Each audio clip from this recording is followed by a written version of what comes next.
waraana keessaa dhufurra yookiin isin keessaa dhaqurra isinii fi waraannummaan kunuu mootummaan kunuuyyuu isinillee kunoo uummataaf qabsooftanii mootummallee ani Oromoo bulchaa jedhaa jira ka Oromootti jedhaa jira ormillee baalaa gizeenuun jedhaa jira achi keessaa waamurra maaltu tokkoomuu isin dhooga yoo tokkummaa araaramanii gara araaratti yoo deemame hawwiin uummataa hawaasa bal'aa parsantiin guddaan jechuudha isin walitti isin araaramtanii akka diina kana irraa dhoowwitanii maaltu walitti isin araaramu isin dhoowwu.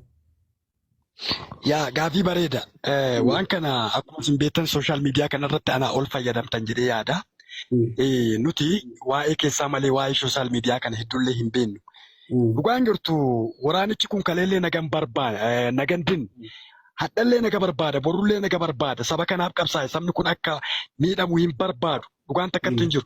Fakkeenya tokko sii kaasuu barbaada yoo neetworkiin keenya kaasuu baate Gujii keessatti bakka ani jirutti naannoon uummanni Gujii as keessa kan jiru jiraate ol ba'ee ragaa qabatamaa akka itti kennu barbaada.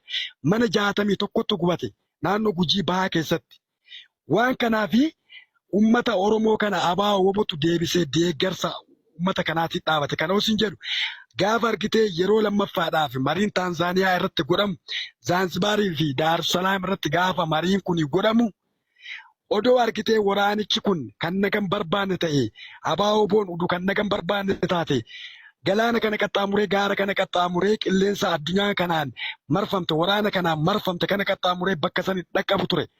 Yakka kanaaf waraanni bilisummaa Oromoo illee ittiin gaafatamuu hin qabu mootummaa itti gaafatamaadha. Waraanni mootummaa jala jirus tiksamaadha. Tikfamee jiraata. Mootummaa kana jalaa ba'uu hin danda'u sabaaf sablammiidhaan walitti hidhannoo qaba waan ta'eef. Dhugaan takkatti hin jirtu yeroo baay'ee operaasyoonii waraana mootummaatii fi waraana bilisummaa Oromoo jedhamee yogguu ergamu raayyaan ittisa biyyaatii fi ijoolleen Oromoo as keessa yoo jiraatte akka ragaatitti ol ba'uu dandeetti. Mootummichi ijoollee Oromoo lamaan walitti buusa. Duubaan sabaa fi sablammii duubaan hiriirsisa.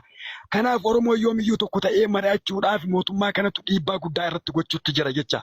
Kana woosin jedhu gaafa qeerroon keenya magaalaa tokko keessatti walii gaanii marii guddaa kan geggeessan taate ati ilaalcha waraana bilisummaa Oromoo qabda jedhaniitiin akka jartafaa ol baafatte shanee jettu san jechuu hin danda'u kaan.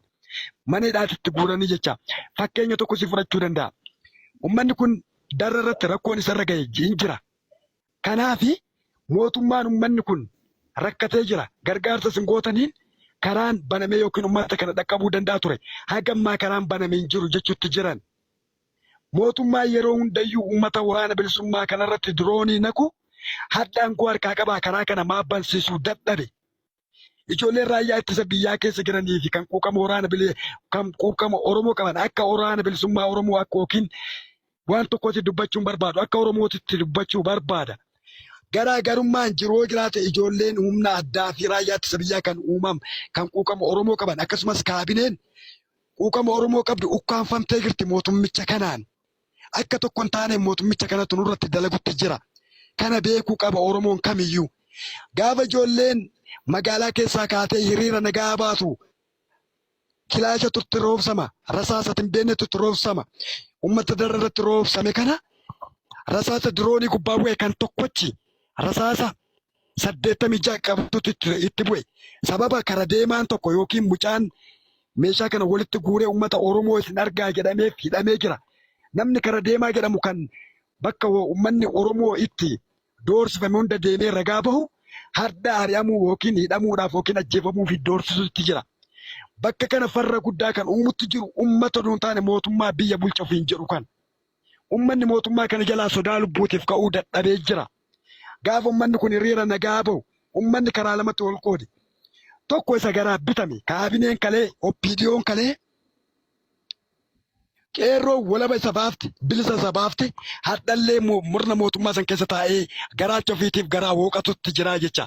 Gaafa qeerroon keenya gadi baatee ni falmanna jette gaafa namni quuqama sabaatiif gadi ba'ee ni falmadha jedhe kan hiisisu kan argitee ijoollee keenya qabee gara dirree mooraa waraana mootummaa kana fidu kaabinee biyya kana keessaa dhiichisaa jirtu jecha. Kanaaf Oromoon tokko ta'uudhaafi rakkoon gurguddaan mootummaa kana bira jira. Rakkoon gurguddaan mootummaa kana jira. Yoomiyyuu Jaanori Amma mootummaan bira rakkoon jira dhugaadha.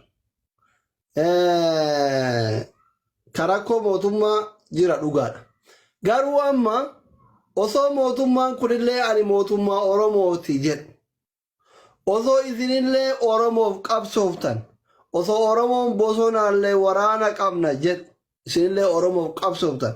Mootummalleen osoo ani ka Oromooti ufiin jedhu durriyyeen muraasni dhuftee ummata qe'ee irratti boochisaa jirti gaafiin kiyya. Clear zaahira jechuudha. Isin warri aangoon jirtanillee eega ka Oromoo ta'e isinillee erga ka Oromoof qabsooftan Oromoof beela bultan dhagaa boraafattan waan kanarratti wanni isin wal dhabsiisu wal dhabbiin keessan akkuma jirutti ta'ee qalamuun ilmaan Oromoo kun imimmaan harmee Oromoo kun akkamitti isin tokkoomsee qawween keessan gara Gondariif Goojjam fuulleffachuu dadhabe.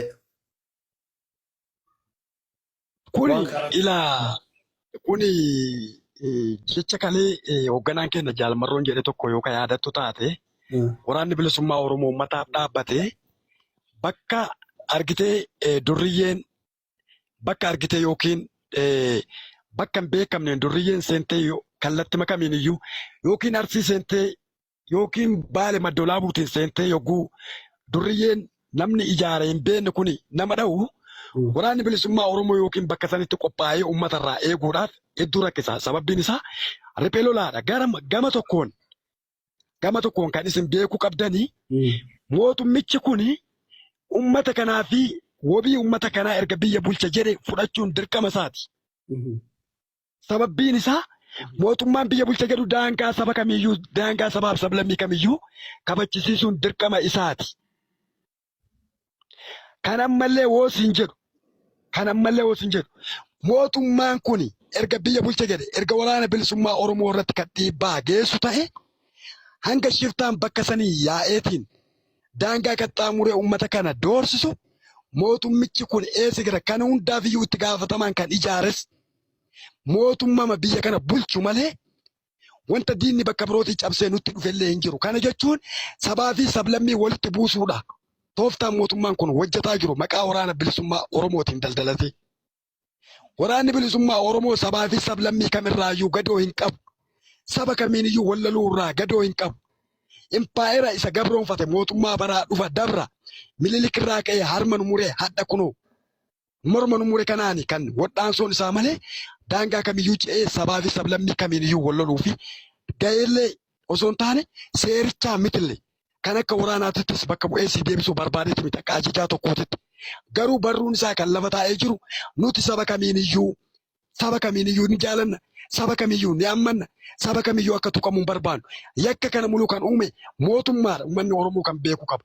Kallattii kanaan ammallee kan akka waraanni bilisummaa Oromoolee uummata kanarraa hin qolanne kan gochuutti jiru mootummaa mataa isaati.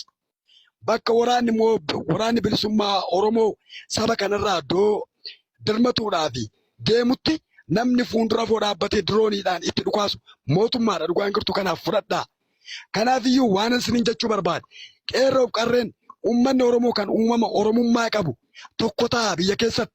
Yoo tokko ta'uu dadhabdan waraana bilisummaa Oromootiif daandii kennaa irratti hin darbatinaa. Waraana isiniif jecha bahe kanarratti olola hin oofinaa. Waraanichi kun kallattii hundayyuu dadhabee jira. Tokko uummata keenyatu olola irra ta'uuf tokko diina karaa inni hin beeknetu dhahaa jecha. Kanaafiyyuu uummanni Oromoo namni akka gumaachaatti waraana kanaaf gumaachaa jirtan galatoomaa.